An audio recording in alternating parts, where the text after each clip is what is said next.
Hello friends, जैसा कि हमारा metals and non metals chapter चल रहा है, जिसमें से हमने लास्ट लेक्चर में पढ़ा था एलिमेंट्स के बारे में, मेटल्स के बारे में, नॉन मेटल्स के बारे में एंड मेटलॉइड्स के बारे में और उनकी फिजिकल प्रॉपर्टीज को देखा था।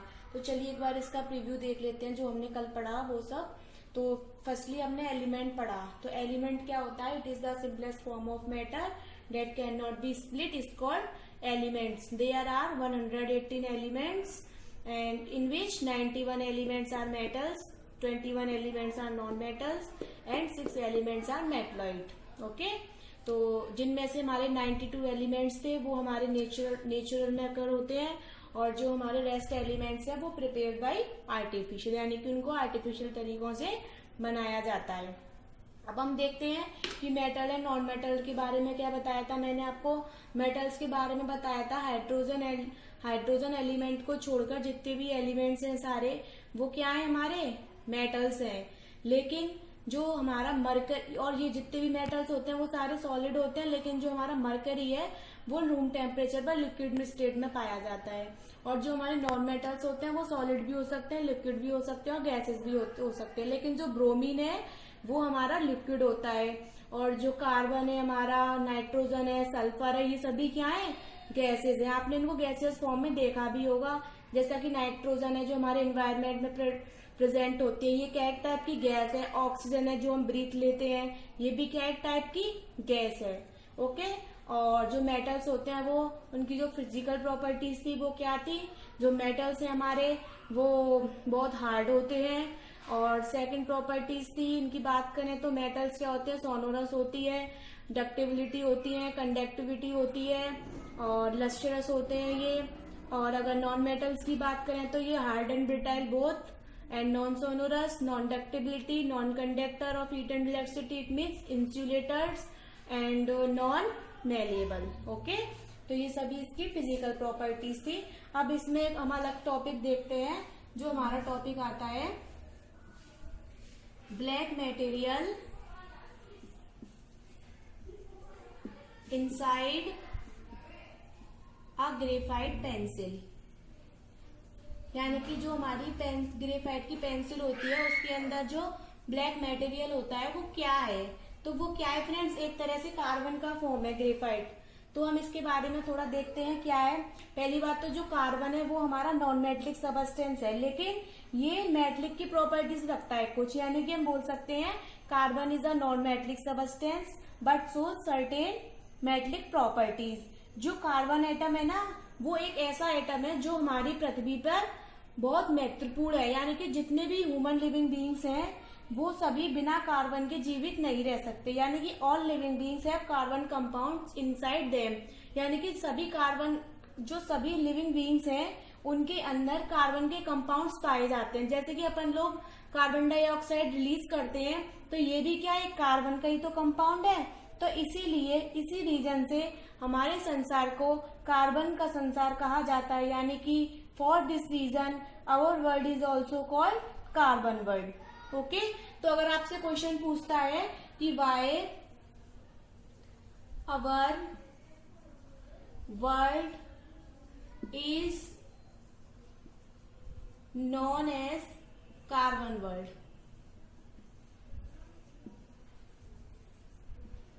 यानी कि हमारे संसार को कार्बन का संसार क्यों कहा जाता है, तो आप क्या आंसर दोगे?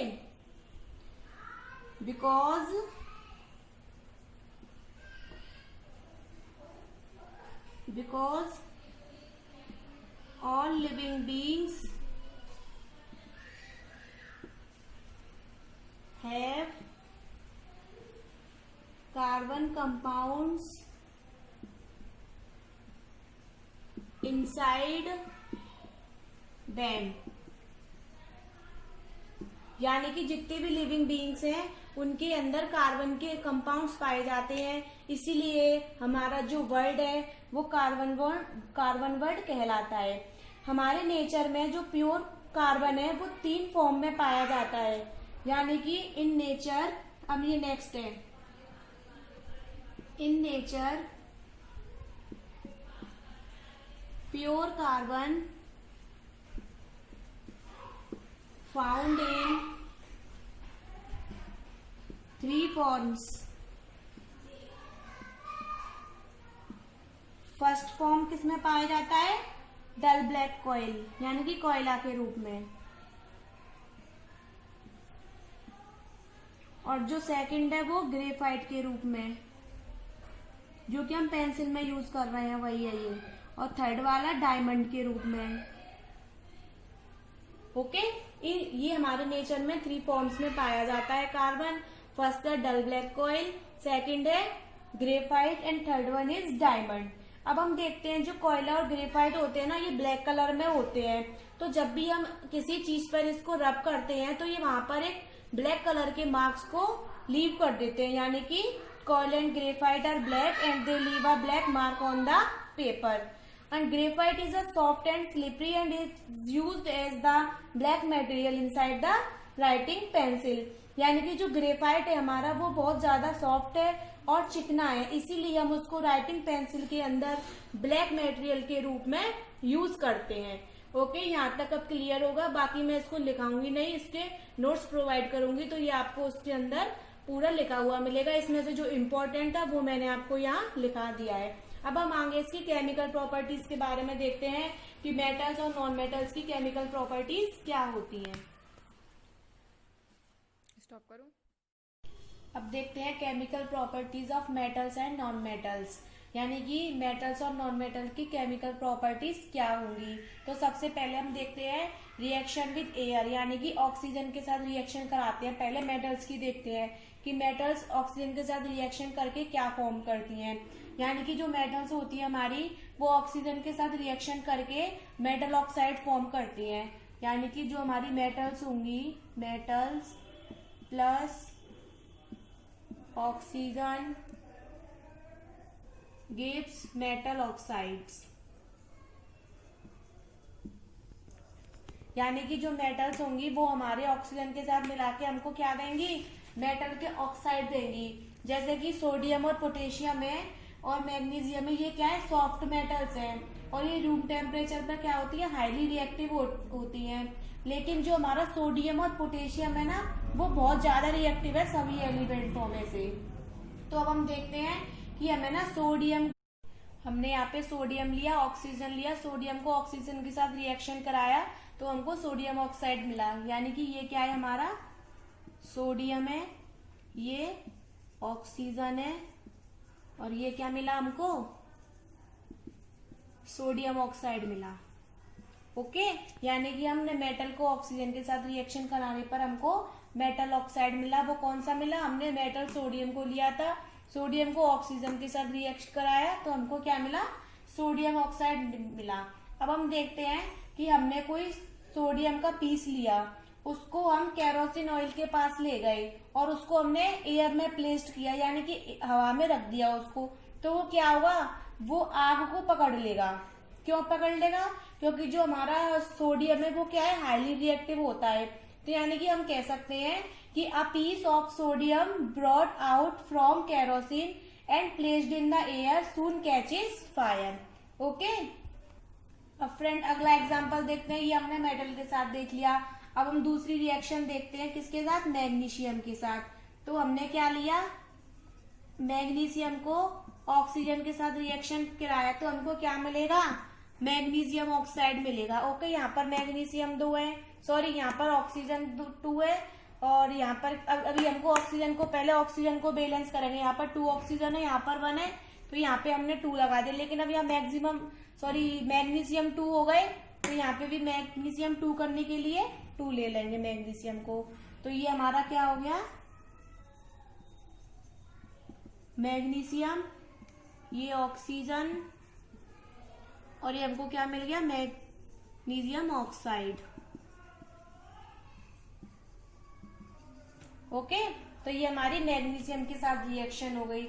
अब हम देखते हैं आयरन का, कॉपर का और दूसरे मेटल है वो क्या करते हैं? वो हमारे आसानी से बर्न नहीं किए जा सकते। जैसा कि मैग्नीशियम जो है वो ऑक्सीजन के साथ इजीली बर्न हो जाता है, लेकिन जो आयरन है, कॉपर है और अदर्स मेटल है वो बर्न नहीं होते। लेकिन इनको क्या करते हैं? हम हीट करते हैं इन एयर में, तो वो ऑक्साइड फॉर्म कर लेते हैं। यानी कि हम कह सकते हैं Iron, copper and other metals do not burn as readily as magnesium does, but on prolonged heating in air they form oxide.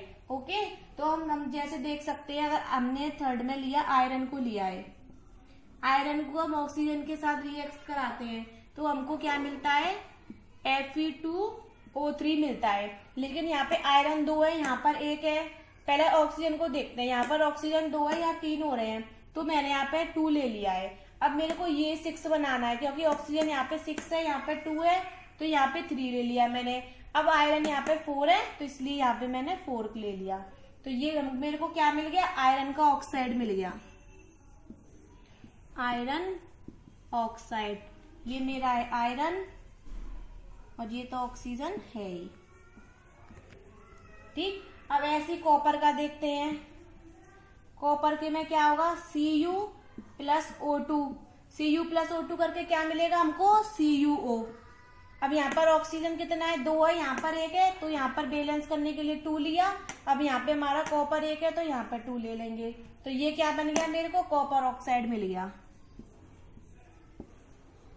Copper oxide. और ये ऑक्सीजन है ही, और ये क्या है, कॉपर। ओके फ्रेंड्स, ये हमारी क्या होंगी, मेटल्स की केमिकल प्रॉपर्टीज हो गई एयर के साथ रिएक्ट कराने पर। अब हम नॉन मेटल के बारे में देखते हैं। अब नॉन मेटल की केमिकल प्रॉपर्टीज देखते हैं कि वो एयर के साथ कैसे रिएक्ट करती है। तो यानी कि हमारा जो कार्बन है, सल्फर है और फॉस्फोरस है, ये हमारे ऑक्सीजन के साथ रिएक्ट करते हैं एयर में जलाने पर, और हमको क्या देते हैं, नॉन मेटलिक ऑक्साइड देते हैं। जैसे वहां पर मेटल को करा रहे थे तो हमको मेटलिक ऑक्साइड मिल रहा था, अब यहाँ पर नॉन मेटल्स को करा रहे हैं तो हमें नॉन मेटलिक ऑक्साइड मिलेगा। तो जैसे कि मैंने कार्बन लिया, पहला कार्बन को मैंने ऑक्सीजन के साथ रिएक्ट कराया तो मेरे को क्या मिला, CO2 मिला। ये क्या एक टाइप की हमारी कार्बन डाइऑक्साइड गैस है जो कि हम रिलीज करते हैं। तो ये क्या हुई, कार्बन, ये ऑक्सीजन है और हमको क्या मिला, कार्बन डाइऑक्साइड। ऐसे ही हम सल्फर को कराएं, सल्फर प्लस ऑक्सीजन के साथ कराएंगे तो हमको क्या मिलेगा, SO2। ये क्या मिल गया, सल्फर डाइऑक्साइड।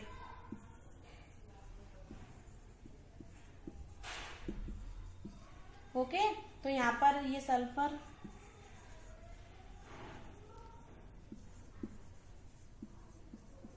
सल्फर के साथ कराई ऑक्सीजन को रिएक्ट तो हमको सल्फर डाइऑक्साइड मिला।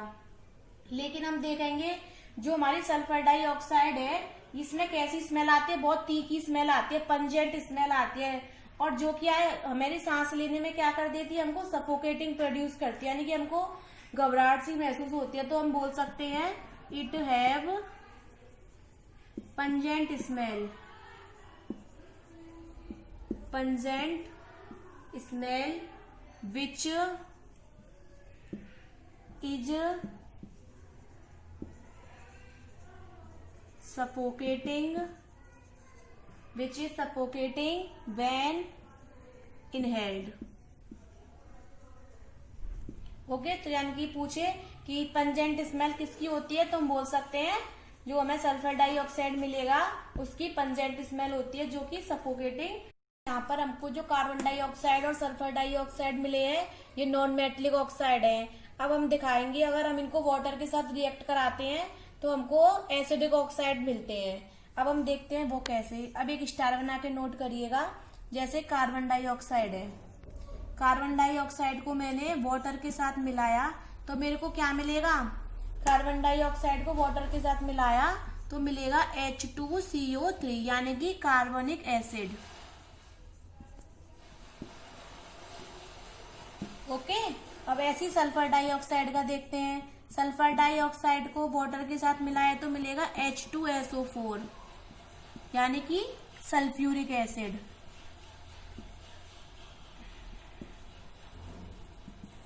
यानी कि हम बोल सकते हैं जो हमारे नॉन मेटल के ऑक्साइड है वो क्या है, एसिडिक ऑक्साइड है। हमने देख लिया ये नॉन मेटल के ऑक्साइड थे, इसको वाटर के साथ रिएक्ट कराने पर हमको कौन से ऑक्साइड मिले, एसिडिक ऑक्साइड्स मिले। ठीक है, और अगर हमको पहचानना है कि एसिडिक नेचर में या बेसिक नेचर में तो उसके लिए क्या करते हैं, लिटमस पेपर को लेते हैं, अगर लिटमस पेपर हमारा ब्लू लिटमस से रेड में टर्न हो जाता है तो वो एसिडिक नेचर शो करेगा, अगर रेड से ब्लू हो जाता है तो वो बेसिक नेचर शो करेगा। ये सब अभी हम एसिड बेस में पढ़ेंगे बाकी डिटेल में, लेकिन यहाँ से आपको इतना याद रखना है, जो हमारे कार्बन के जो हमारे नॉन मेटल के ऑक्साइड्स हैं वो एसिडिक ऑक्साइड में वाटर के साथ रिएक्ट कराने पर कन्वर्ट हो जाते हैं। हमने एयर के साथ रिएक्शन देख ली, अब सेकंड प्रॉपर्टीज में देखते हैं रिएक्शन विद वाटर।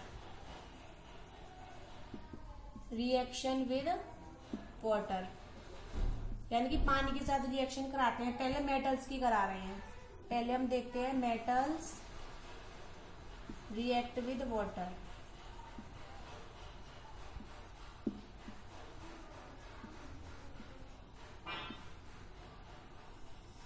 यानी कि मेटल को पानी के साथ रिएक्ट करा रहे हैं।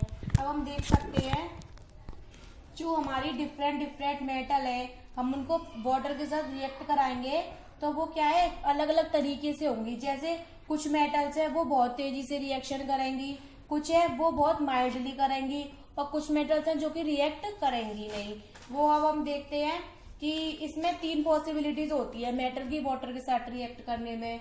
वो कैसे है, जैसे कि जो मोस्टली मेटल्स हैं वो हमारी वाटर के साथ रिएक्ट करते हैं और हाइड्रो ऑक्साइड फॉर्म करते हैं और हाइड्रोजन गैस को रिलीज करते हैं।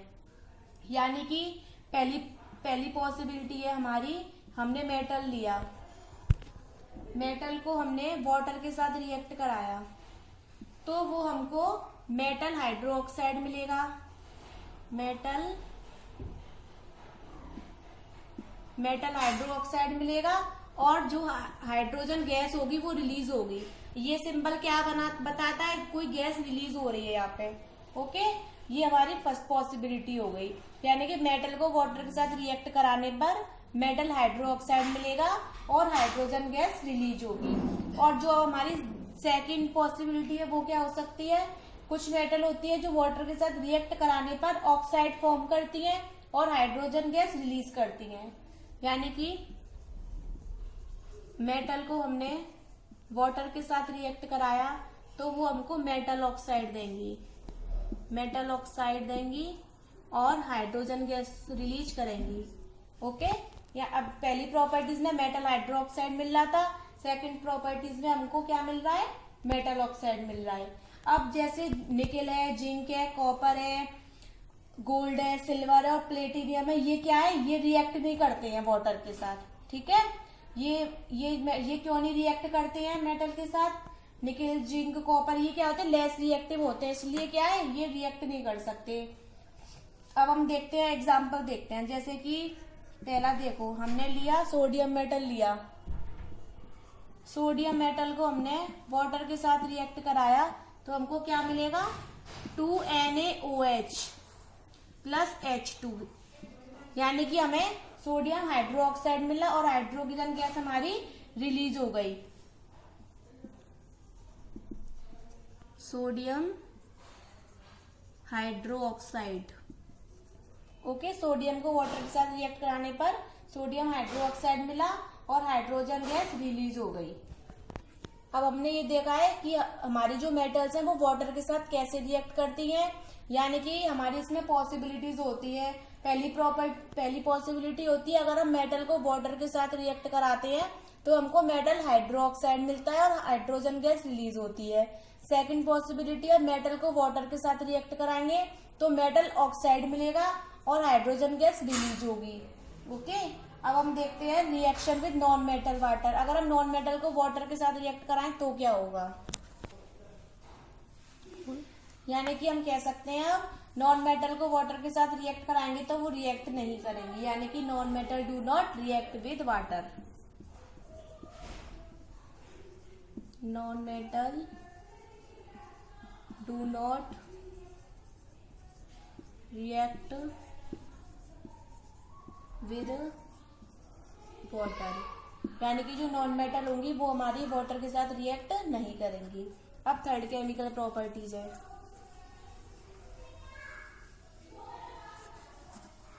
थर्ड केमिकल प्रॉपर्टीज देखते हैं, रिएक्शन विद एसिड।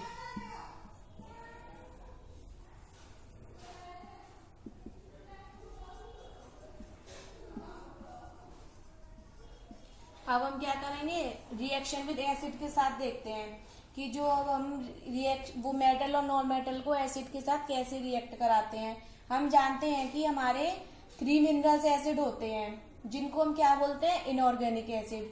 वो कौन कौन से हैं, HCl है, H2SO4 है और HNO3 है। ये हमारे कौन से एसिड हैं, इनऑर्गेनिक एसिड है, इनऑर्गेनिक एसिड्स, यानी कि ये तीनों हमारे इनऑर्गेनिक एसिड है। फ्रेंड्स, हम कैसे पहचानेंगे ये इनऑर्गेनिक एसिड है, ऑर्गेनिक एसिड है?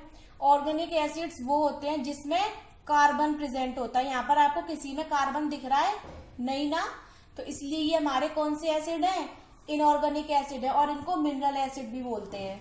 ओके, अब हम देखते हैं, वो मैंने आपको बता दिया, यहाँ पर आपको कार्बन प्रेजेंट दिख जाए वो क्या होते हैं, हमारे ऑर्गेनिक एसिड होते हैं। जैसे कि सिट्रस एसिड है जो कि हमें लेमन जूस और ऑरेंज से मिलता है।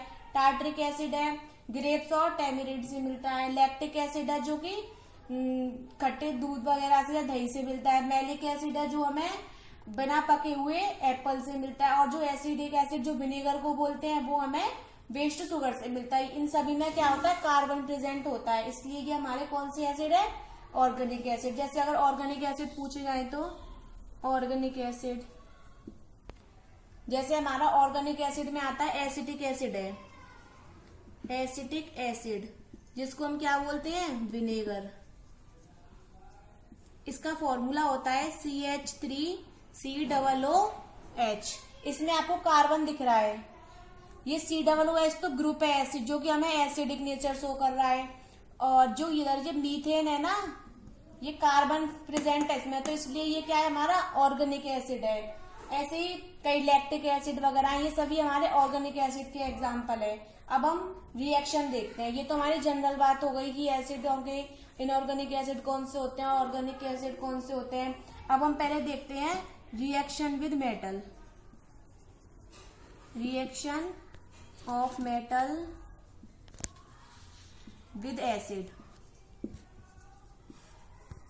एसिड के साथ देखते हैं मेटल का कैसे रिएक्शन होता है। यानी कि अगर हम किसी भी मेटल को एसिड के साथ रिएक्शन कराते हैं तो वो हमको सॉल्ट देंगी और हाइड्रोजन गैस रिलीज करेंगी।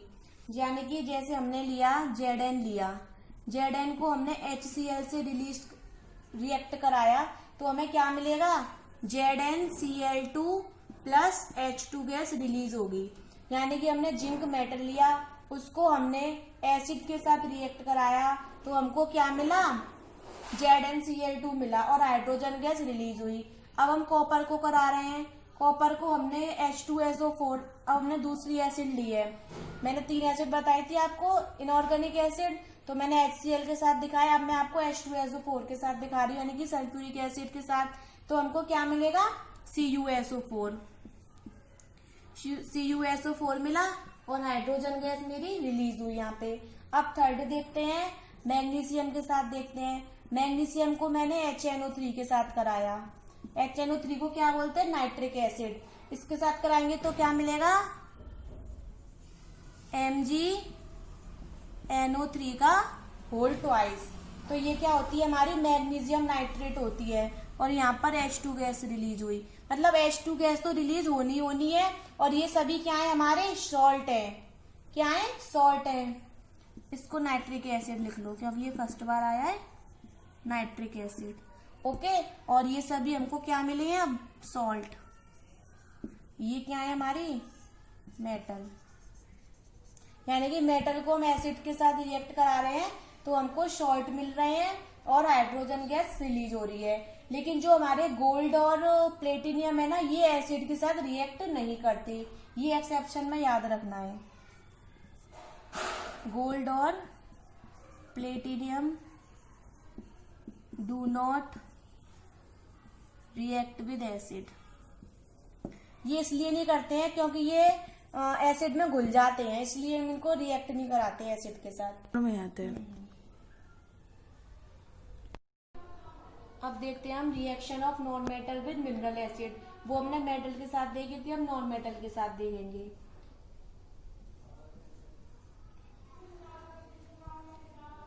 Reaction of non metal with mineral acid.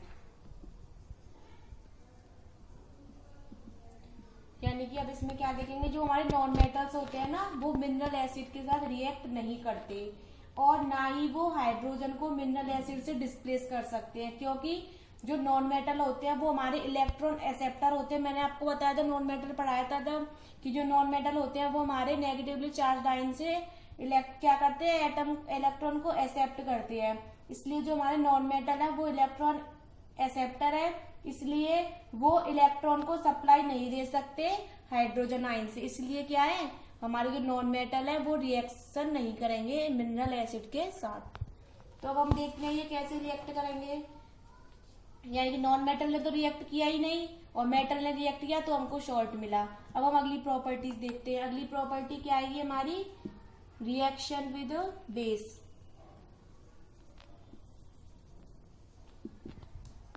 Reaction with base यानी कि हम इसको बोलते हैं एल्कलीज।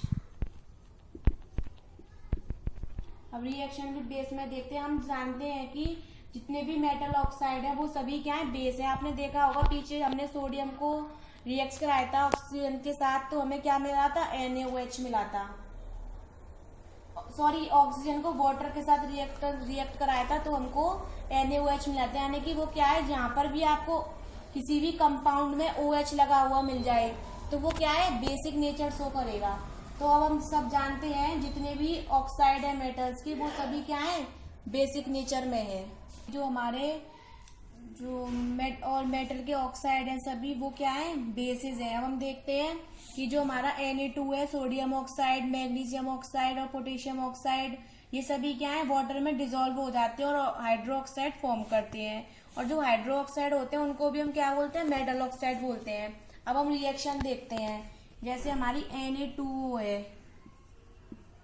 इसको हमने H2O के साथ रिएक्शन कराया तो हमको क्या मिलेगा, 2NaOH। यानी कि ये हमारा क्या था, सोडियम ऑक्साइड। हमने जो हमारी सोडियम ऑक्साइड है हमने उसको वाटर के साथ रिएक्ट कराया तो हमको क्या मिला, NaOH मिला, सोडियम हाइड्रोक्साइड मिला। ऐसे ही हम MgO को कराएंगे। MgO को हमने वाटर के साथ रिएक्ट कराया तो हमको क्या मिला, MgOH का होल ट्वाइस मिला, यानी कि मैग्नीशियम हाइड्रोक्साइड मिला। अब हम पोटेशियम हाइड्रोक्साइड को कराएंगे वाटर के साथ तो क्या मिलेगा हमको, 2KOH, यानी कि पोटेशियम। अब सब में OH तो ये सभी क्या है, बेसिक नेचर शो करते हैं। तो हमने बोला था ना, जो हमारे जितने भी मेटल्स जो हमारे मेटल्स हैं जितने भी, वो सभी क्या है, बेसिक नेचर है। अब हम नॉन मेटल्स की बात करें, यानी कि जो हमारे नॉन मेटल्स हैं वो क्या है, ये सभी हमारी क्या हो गई, रिएक्शन विद बेस हो गई मेटल के फॉर्म में। अब हम देखते हैं जो हमारा ऑक्सीजन है वो हमारा नॉन मेटल है, लेकिन जो हमारे मेटल के ऑक्साइड है वो मेटल और नॉन मेटल के कॉम्बिनेशन से बनते हैं। इसलिए जो हमारे जो ऑक्साइड है वो मेटल और नॉन मेटल से रिएक्ट नहीं करते।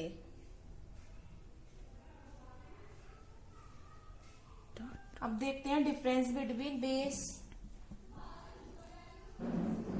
Difference between a base and an alkali. यानी कि एल्कली और बेस में क्या डिफरेंस है। अब we use words base and alkali for similar metallic oxide और हाइड्रो ऑक्साइड। यानी कि हम जो वर्ड बेस और एल्कली यूज करते हैं वो एक से मेटल ऑक्साइड और हाइड्रो ऑक्साइड के लिए करते हैं, लेकिन जो हमारे बेस होते हैं वो वीक होते हैं और जो एल्कलीज होती है वो स्ट्रांग होती है रिएक्शन में। अब हम एक साइड बेस लेते हैं और एक साइड एल्कली लेते हैं। ये हमारे जो वर्ड्स हम यूज करते हैं बेस और एल्कली, ये है ना एक जैसे वर्ड्स हैं जो कि मेटल ऑक्साइड और हाइड्रो ऑक्साइड के लिए है, लेकिन जो हमारे बेस होते हैं वो हमारे वीक होते हैं और जो हमारे एल्कली होते हैं वो स्ट्रांग होते हैं। यानी कि हम बोल सकते हैं जो बेस है हमारे वो वीक है and alkalis are strong in a reaction. किसी रिएक्शन को करते समय जो बेस होते हैं वो वीक होते हैं और जो एल्कली होते हैं वो स्ट्रांग होते हैं। जो बेस होते हैं वो स्प्रैंगली सॉल्यूबल होते हैं, स्प्रैंगली सॉल्यूबल इन वाटर, और जो एल्कली होते हैं वो हाईली सॉल्यूबल होते हैं, ये हाईली सॉल्यूबल होते हैं वाटर में। ठीक है, यानी कि हम कह सकते हैं जो बेस है हमारे वो वीक होते हैं, एल्कली स्ट्रॉन्ग होते हैं, और जो बेस होते हैं वो पानी में स्प्रैंगली सॉल्यूबल होते हैं यानी कि लेस सॉल्यूबल होते हैं, और जो एल्कली होते हैं वो हमारे वाटर में हाईली सॉल्यूबल होते हैं। ये हमारा क्या हो गया, बेस और एल्कली वर्ड में जो डिफरेंस है वो ये है। अब हम नेक्स्ट आता है डिस्प्लेसमेंट रिएक्शन। अब आता है डिस्प्लेसमेंट रिएक्शन।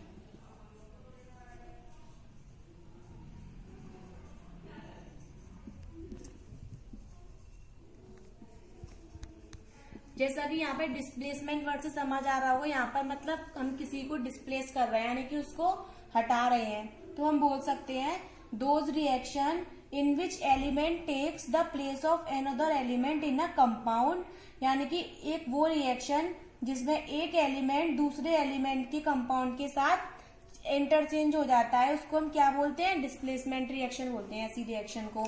यानी कि हम बोल सकते हैं those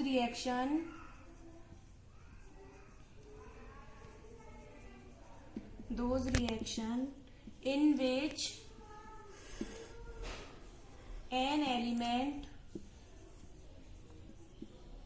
takes the place of another element in a compound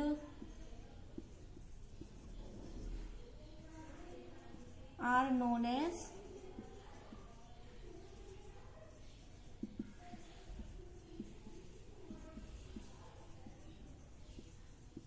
displacement reaction. देखते हैं, जैसे CuSO4 है प्लस जिंक है, तो हमको क्या मिलेगा, ZnSO4 प्लस Cu अलग हो जाएगा, जो ये क्या है हमारा कॉपर सल्फेट है।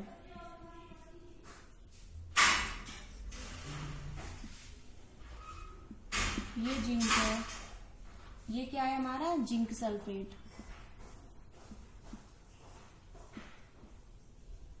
और ये कॉपर है। ये जो हमारा ये ब्लू कलर का होता है, और ये जिंक होता है हमारा सिल्वरी वाइट होता है, और जो हमारा जिंक सल्फेट होता है ये कलरलेस होता है, और ये रेड ब्राउन। ये क्या एग्जाम में पूछे जाते हैं कि कलर के बारे में।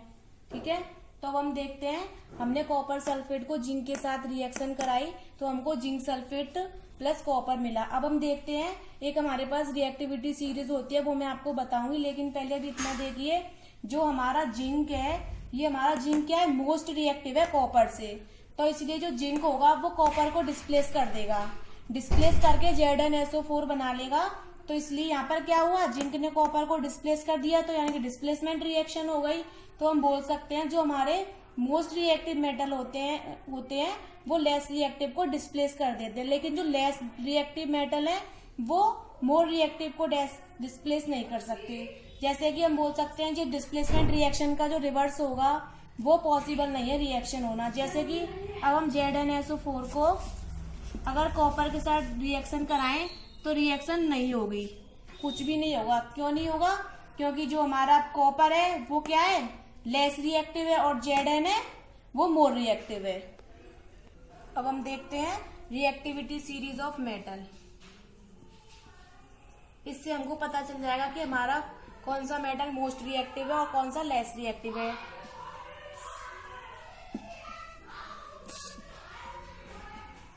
यानी कि हम क्या बोलेंगे इसकी डेफिनेशन,